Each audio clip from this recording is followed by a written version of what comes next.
I was dead for 10 minutes. And in that silence between worlds, where time loses its grip and eternity presses close, Jesus told me something I never imagined.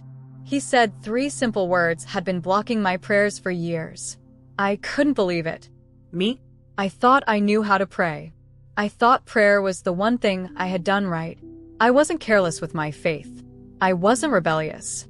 For years, I lived what others would call a godly life. I woke before sunrise to whisper prayers for my family. I never missed Sunday service. I was the one friends called when they needed someone to pray for them.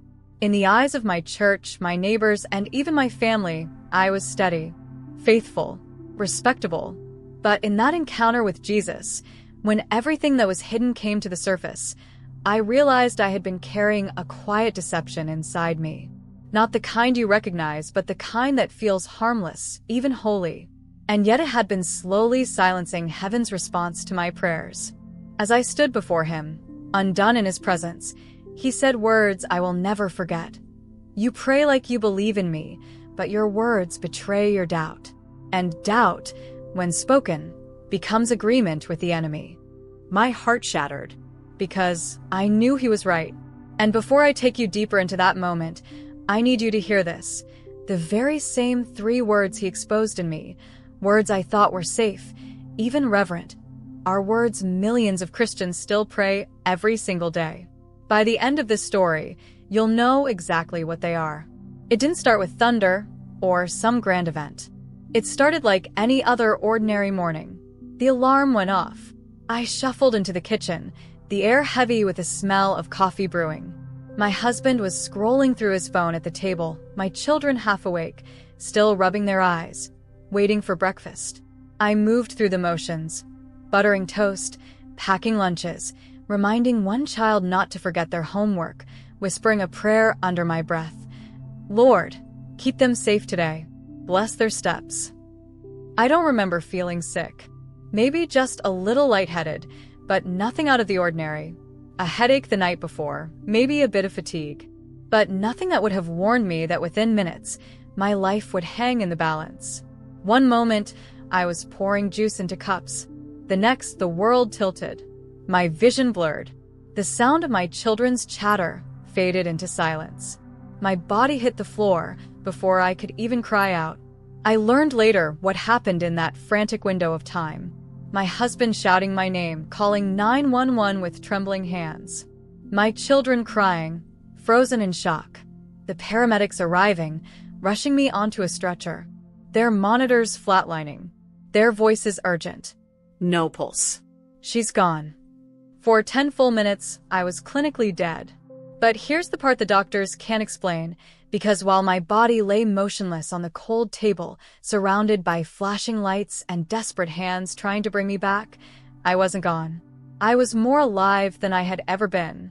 It felt as though I had been pulled out of the weight of flesh and time and placed into a reality sharper, heavier, more real than anything I had ever known on earth. And that is where I met him. That is where Jesus showed me the truth that changed everything. The first thing I remember after the collapse wasn't pain. It was silence. I floated above the scene, watching the doctors and paramedics working over my body. Their faces were drawn tight with urgency. My husband stood frozen in the corner, pale, eyes wide with terror. I saw my children clinging to each other, their small hands trembling.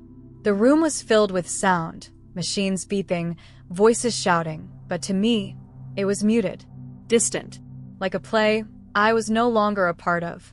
And then, without warning, I was pulled upward. There were no walls, no ceiling, no tunnel of light like I had always imagined. Instead, I passed through what felt like layers of silence. Every inch I rose, the weight of earth peeled away. Fear fell, pain dissolved, the kind of stillness I felt could never exist on this side of life. It wasn't emptiness, it was anticipation. And then I saw it, a light, not blinding, not harsh. It was soft but overwhelming, gentle, yet heavy with glory. It didn't just shine, it surrounded me, filled me, and revealed me all at once. And within that light I knew, without introduction, Without a word, I knew who was standing before me. Jesus. The recognition wasn't in his appearance, it was in his presence. Every fiber of my being knew him. The air itself seemed to worship around him. I fell instantly, not because he forced me down, but because every ounce of pride, every ounce of self, collapsed in his holiness. Words spilled out of me without thought, the same kind I had prayed 1,000 times before. But before I could even finish, he raised his hand with such gentleness that it froze me in place. His eyes pierced me with sorrow, not anger. And he said softly, "You don't realize what you just spoke." I froze. My lips trembled, my heart pounding though I had no body to feel it. I didn't even understand what he meant. I had prayed the way I always did. What could possibly be wrong? But Jesus looked straight through me and repeated, "You don't realize. That word you just spoke, it has been blocking your prayers for years." I replayed my own words in my head. I had whispered, "Lord, please try to help me." A simple request, a cry for mercy, the way I had always spoken to him. But then his voice came again, steady, tender, unshakable. "Try. That is the word." My thoughts stumbled. Try? What was wrong with try? I always believed saying try was polite, respectful. I never wanted to sound demanding. I never wanted to act entitled to God's blessing.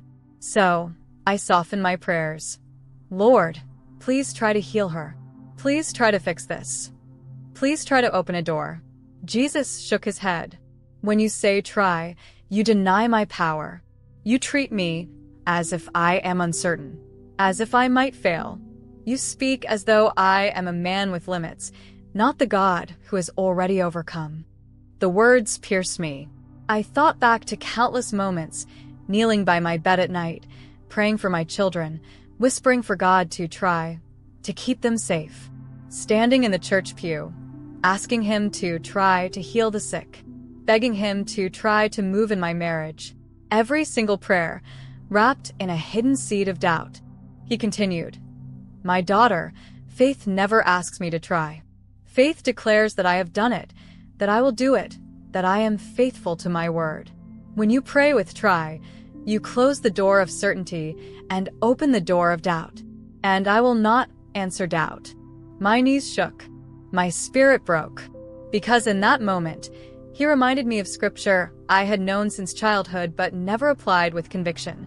Now faith is confidence in what we hope for and assurance about what we do not see. Hebrews 11 verse 1. Jesus said, "Do you see? Faith speaks assurance. Faith does not speak try." Would a child look up to their father and say, "Try to feed me?" Or would they trust that their father already will? And yet you, and millions like you, pray as though I need convincing, as though my promises are fragile. Tears welled within me, though I had no eyes. I saw myself clearly, kneeling for years, praying with words that sounded reverent, but were hollowed out by hesitation. And then he showed me something that will never leave me. A vision. I saw prayers rising like small sparks, carried upward like smoke. But when they carried the word try, they fizzled out, burned to ash, falling before they reached heaven's throne. "Do you understand?" he asked gently. "It's not that I didn't hear you. It's that you never believed I already would. You weakened your own prayers before they left your lips." I broke. I had never felt such sorrow. Not because he condemned me, but because he revealed how much I had missed by dressing doubt as humility. From that moment, I knew one thing. I could never pray the same again. I thought Jesus was finished after exposing the word try. But then his expression grew even more sorrowful, as if he was about to uncover something heavier. He said gently, "There's another word you've carried for years. It has stolen more of your faith than you realize. It is the word someday." My heart sank, because I knew instantly he was right. I remembered the countless prayers I had ended with that phrase. Whispered in desperation, muttered through tears, or spoken in quiet resignation. "Lord, someday heal me. Someday restore my family. Someday break this chain." It sounded innocent, hopeful even. But in his presence, I saw it clearly for what it was. Jesus looked at me with such love, but his voice carried the weight of truth. When you say someday, you push my promises into a future that never comes. Faith does not live in someday. Faith lives now. Hope may wait for heaven, but faith acts today. The words shook me. My whole life, I thought I was being patient, that pushing my requests into the distant future was a way of honoring God's timing. But he revealed it was the opposite. It was postponing belief, making excuses for doubt. Then he showed me something terrifying. I saw my own prayers rising like incense, glowing at first with sincerity. But every time the word someday clung to them, they began to dim, their light fading, their fragrance dissolving before they reached the throne. It was as if those prayers dissolved midair, not because he didn't hear them, but because I had already placed them in a box labeled later. And then Jesus said, "Faith is always present tense. Do you not remember? Now is the day of salvation." 2 Corinthians 6 verse 2. My power is not delayed. My promises are not fragile. But when you hide behind someday, you silence the urgency of your own faith. In an instant, he contrasted my faltering words with the prayers of those who stood boldly on his promises. I saw them, men, women, even children, praying with voices steady, not pleading for some far-off breakthrough, but declaring his truth in the moment. One woman knelt beside a sickbed, her hand trembling as she prayed, "Lord, today is the day of healing." And light flooded that room, wrapping the body of her loved one. Another man, weary but unshaken, lifted his eyes in a small church and declared, "Today is the day of restoration for my family." And in the spirit, I saw chains snapping, generations shifting. Jesus whispered, "That is the prayer of faith. Not someday, not later, not when you feel ready. Now. Because my promises are yes and amen. They are not someday, they are already sealed." I broke into tears. All the years of waiting, of postponing, of hoping vaguely that God would someday show up, flooded back to me. I had thought I was being reverent, but what I had really done was rob myself of the certainty that faith requires. Jesus leaned close, his voice filled with both sorrow and love. "You prayed with hope, but not with faith. And without faith, it is impossible to please God." Hebrews 11 verse 6.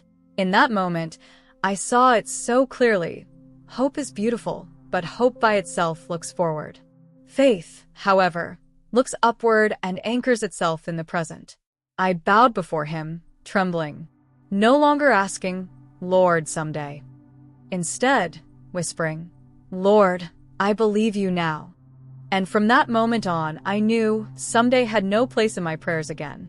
Just when I thought the lesson was finished, Jesus' face grew heavier still. His presence wrapped around me like fire and comfort all at once, and yet I knew what was coming next would cut deeper than anything before. He looked at me and said, "There is one more word, and it is the most dangerous of all. The word is maybe." The moment he spoke it, I felt exposed, because in my heart I knew, out of all the words I had prayed over the years, maybe was the one I had spoken the most. Maybe you'll heal me. Maybe you'll forgive me. Maybe you'll make a way. It always sounded safe, respectful, even reverent. But in that moment, standing before the one who is truth itself, I realized it was never faith. It was fear wrapped in politeness.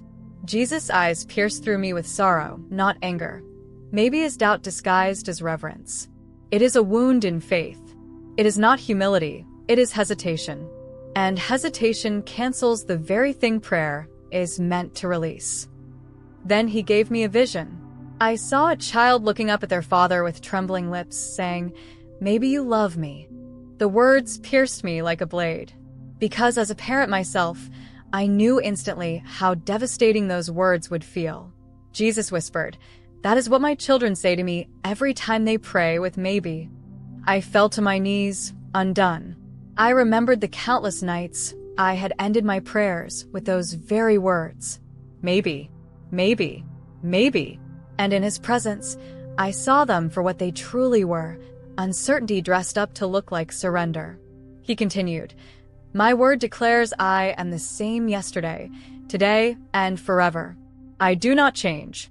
But when you pray with maybe, you treat me like man, whose promises shift with the wind. Stop repeating uncertainty. Replace it with certainty rooted in my word. I wept, not out of guilt alone, but out of regret. Because I realized I had spoken maybe so often it had become the foundation of my faith. And that foundation was cracked. From that moment on, I knew maybe had no place in the mouth of a child of God. Then Jesus' tone shifted. What had been tender now grew fierce, not against me, but against the lie that had crippled me. He said, "Prayer is not quiet poetry. It is warfare. Every word you speak either sharpens your faith or empowers your accuser. There is no neutral ground." As he spoke, a vision opened before me.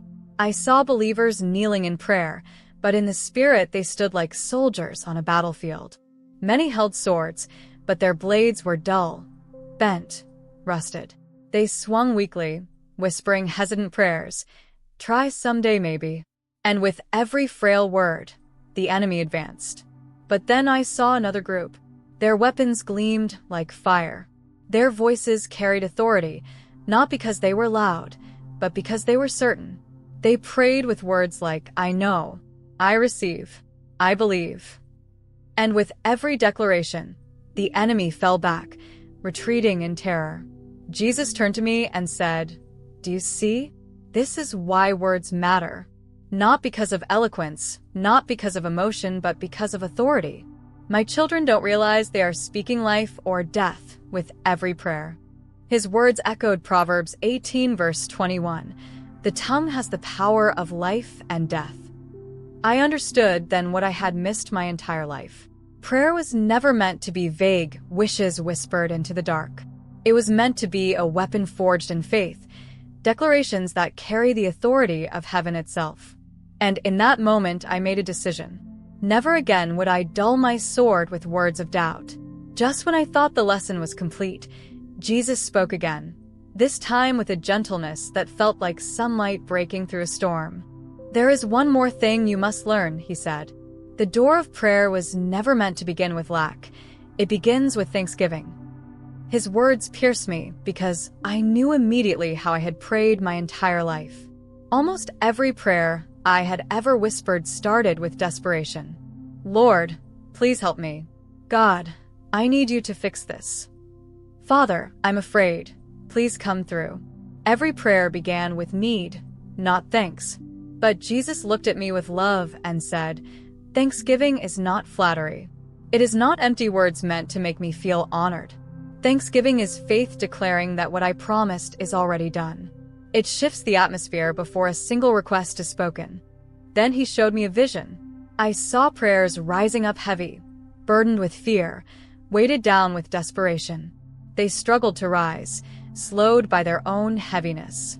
But then I saw prayers beginning with gratitude. "Thank you for healing. Thank you for peace. Thank you for salvation." And the moment those words were spoken, the heavy clouds split apart. Light poured through. What had felt like a ceiling opened into an endless heaven.